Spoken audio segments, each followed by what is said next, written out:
దహన బలిని దేవుడు కోరుకునేవాడు కాదు, నరబలి దేవుడు కోరుకునేవాడు కాదు. ఏం కోరుకుంటున్నాడు?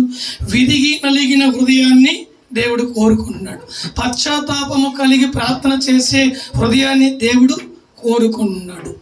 కనుక దేవుని బిడ్డలారా, మనము విరిగి నలిగిన మనస్సు కలిగి దేవుని సన్నిధిలో అప్పగించుకోవాలి. పాపం చేయని మానవుడు లేడు, తప్పు చేయని వాడు లేడు, అప్పు చేయని వాడు భూమి మీద ఒక్కడు కూడా లేడు.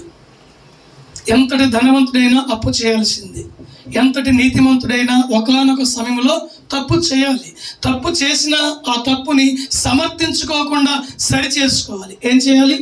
సమర్థించుకోకుండా సరి చేసుకోవాలి. సరి చేసుకోవటమే దేవుడు ఇష్టపడతాడు. కానీ నువ్వు సమర్థించుకోవటం అంటే నేను తప్పు చేశాను, ఎవరు చూశారు, నేను తప్పు చేశాను, నన్ను ఎవరు దండిస్తారు, నేను తప్పు చేశాను, నాకు శిక్ష ఎవరు విధిస్తారంటే ఈ లోకపరంగా ఏ అధికారి నీకు శిక్ష విధించకపోవచ్చు, ఏ అధికారి నీకు మరణ శిక్ష విధించకపోవచ్చు. కానీ నిన్ను నన్ను సృష్టించిన వాడు, ఆకాశం ఉన్నటువంటి దేవుడు ఒక వ్యక్తి ఉన్నాడని నీవు మర్చిపోకుండా భయభక్తులు కలిగి జీవిస్తే నిన్ను క్షమించి ఆయన పాదాల చెంత చేర్చుకుంటాడు.